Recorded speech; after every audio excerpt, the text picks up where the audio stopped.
Fala pessoal, beleza? Como é que vocês estão? Espero que vocês estejam bem. Bem-vindos a mais um vídeo do canal Gabriel Ribeiro, o Tomista. Hoje, pessoal, eu queria fazer um vídeo para falar um pouco mais sobre como é que vocês podem começar a estudar apologética, que no caso seria a defesa da fé cristã.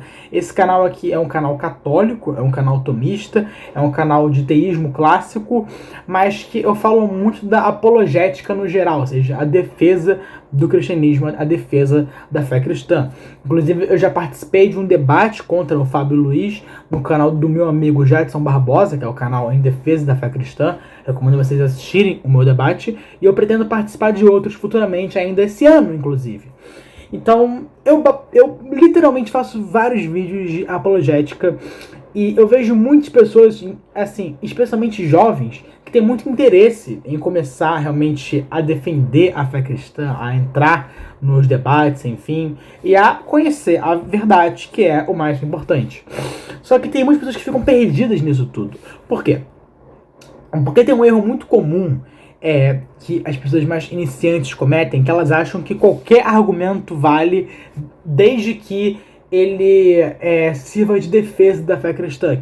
Não é bem assim. Porque tem muitos autores que, embora eles tenham um ponto central, de acordo que no caso é o cristianismo, é o teísmo, muitos deles eles têm um ponto de partida muito diferente. Então fica literalmente ou impossível ou muito difícil você defender assim, os autores que são tão diferentes um do outro. Tem um professor meu, né, que é o Alisson dos Santos, que ele sempre me fala, na verdade, que quando você vai fazer uma síntese, né, entre dois autores diferentes, o que nasce não é nem um primeiro modelo, nem um segundo, é um terceiro. Então, todo modelo híbrido é um terceiro modelo. Então, sei lá, se você vai unir Santo Agostinho com São Tomás de Aquino, você não está nem defendendo a filosofia de Santo Agostinho, nem a filosofia de São Tomás de Aquino. Você está defendendo um outro modelo, então você está criando um outro, basicamente. Então, é importante levar isso em consideração. E por que eu estou falando isso? Porque como hoje eu vou falar de como é que você pode se nortear na defesa da fé cristã, na defesa da apologética, uma coisa que eu vou deixar claro aqui no vídeo, né, que é o foco central, é que nós temos 5 principais escolas de apologética, ou seja, 5 modos diferentes de você defender o teísmo cristão, que no caso seria a escola clássica, a escola evidencialista, a escola pressuposicionalista, a escola da epistemologia reformada e a escola do caso cumulativo. Então são 5 formas diferentes de você defender a fé cristã. E, bem, basicamente eu falei aquilo, né, que você não pode usar qualquer argumento, porque quando você faz parte de uma escola, você muito provavelmente não vai poder usar os argumentos da outra, porque elas vão partir de pontos diferentes. Então esse é um ponto central para vocês entenderem.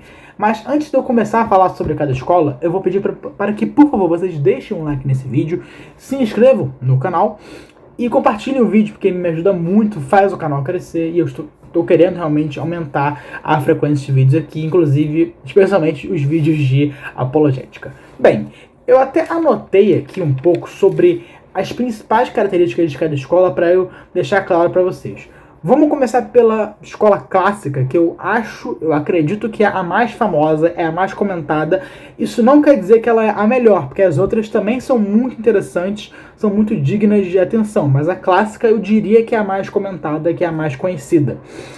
A escola clássica, ela vai privilegiar a razão, ela vai ter na razão o fundamento da teologia, ela vai dizer que o cristianismo é compatível com a ciência, ela vai dizer que a revelação é confirmada na história, ela vai ter as Sagradas Escrituras como conclusão, e ela vai ter a conclusão que Deus existe, provando a sua existência. Então, basicamente, a escola clássica ela dá um privilégio forte para a razão e para as provas demonstrativas da existência de Deus. Ou seja, ela visa demonstrar que necessariamente Deus existe. Então, é muito comum você encontrar aqui na escola clássica as provas cosmológicas, as provas ontológicas, as provas morais, entre outras, que visam demonstrar que Deus existe. E aqui, primeiro você prova que Deus existe, para depois você partir para o âmbito da revelação, para o âmbito da fé, que é você assim, dado que Deus existe, você tem que começar a descobrir o que é esse Deus e qual cosmovisão o explica melhor. Então, primeiro você prova que Deus existe, para depois você provar que a cosmovisão cristã seria o teísmo correto. E tem vários autores muito famosos aqui, como, por exemplo, Santo Agostinho de Hipona, Santo Anselmo, São Tomás de Aquino, C.S. Lewis, Norman Geisler, Frank Turek, Bill Craig, J.P. Moreland, Edward Feser, Stuart Hackett e Harry C. Sproul. Então tem muitos nomes muito conhecidos aqui nessa escola, e por isso que eu digo que ela é a mais conhecida, porque tem realmente muitos autores aqui, na verdade, né? Os mais comentados. Então eu creio que é por isso que ela é a mais conhecida. Depois nós temos a escola evidencialista, no qual ela vai privilegiar os fatos, ela vai dizer que o cristianismo é justificado pela ciência, ela vai ter na evidência a defesa da teologia, ela vai dizer que a história é um meio de revelação, ela vai ter as Sagradas Escrituras como fonte e ela vai ter a conclusão que Deus existe pelas evidências para isso. Então, enquanto a escola clássica ela privilegia a razão e a demonstração que Deus existe, a escola evidencialista ela privilegia os fatos concretos e objetivos da realidade e as evidências que Deus existe. Então, uma dá um privilégio forte para as provas, enquanto a outra um privilégio forte para as evidências. Então, uma prova que Deus existe, a outra mostra uma evidência para crer nele. Então, é literalmente essa a diferença central.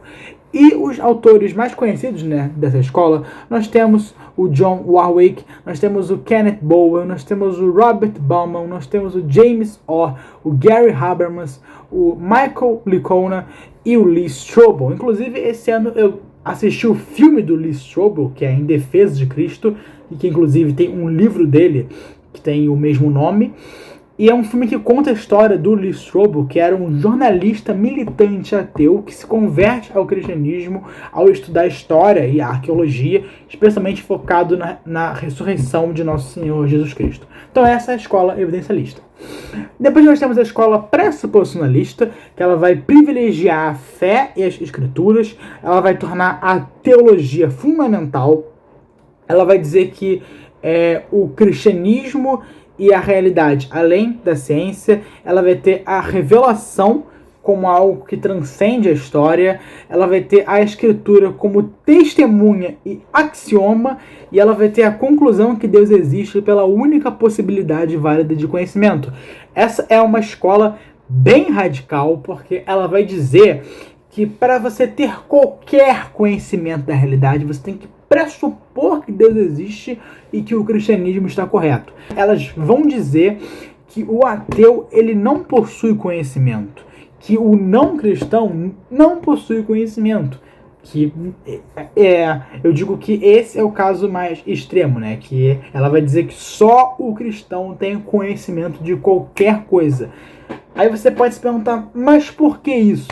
Porque tem muitos autores dessa escola que definem conhecimento como crença verdadeira justificada, que é a mesma definição de conhecimento que Platão tinha, enfim, e que muitos outros autores da filosofia clássica também o tinham. Então, ela vai dizer que assim, o ateu ele até pode conhecer o fato objetivo da realidade, mas ele não pode justificar, porque essa escola diz que você só pode justificar o seu conhecimento se você partir do ponto que Deus existe. Então ela nem privilegia a razão para você demonstrar que Deus existe e também não privilegia as evidências e os fatos que podem levar você a crer que Deus existe. Não, aqui nessa escola você precisa pressupor, você precisa partir do ponto que Deus existe para você ter qualquer tipo de conhecimento e para você poder justificar a crença que você tem. Então, os nomes dessa escola são o Cornelius Van Til, nós temos o Gordon Clark, nós temos o Schwong, nós temos o John Frame, o Matt Slick, Eli Ayala e tantos outros, né? Esses aqui são só os principais. Depois nós temos a escola da epistemologia reformada, no qual ela vai privilegiar a revelação. Então ela vai dizer que Deus é auto-evidente pelo sensus divinitatus. Ela vai trazer uma justificação da teologia, ela vai trazer o cristianismo fundamentado na verdadeira ciência contra a falsa ciência, ela vai ter a revelação como intérprete da história, a escritura como fundamento e Deus como crença básica, que até diz aqui, provada tendo em vista a definição de conhecimento como crença verdadeira garantida. Então tem uma diferença aqui, enquanto muitos autores da escola pressuposicionalista vão definir conhecimento como crença verdadeira justificada, na escola da epistemologia reformada vai ser crença verdadeira garantida. Então aqui, basicamente, muitos dos autores, né, dessa escola, eles vão dizer que a crença em Deus é algo básico, é algo auto-evidente, é como se fosse o primeiro conhecimento que nós temos e o conhecimento que fundamenta e dá norte a todos os outros.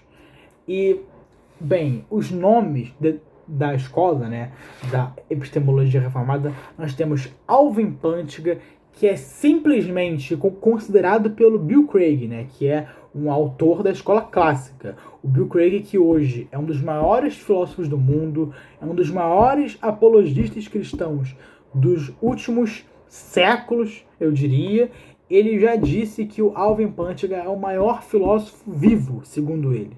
Então, o Alvin Plantinga é um nome de peso grande e ele faz parte dessa escola. Nós temos o Nicholas Walter Stoff, nós temos o William Alston e nós temos o Michael Bergman. E por último, nós temos a escola do caso cumulativo, no qual ela vai privilegiar um caso integrativo para o cristianismo em um modelo explicativo coerente. Ela vai trazer a apologética e a teologia fundamentadas pela coerência. Ela vai trazer uma distinção entre revelação e história.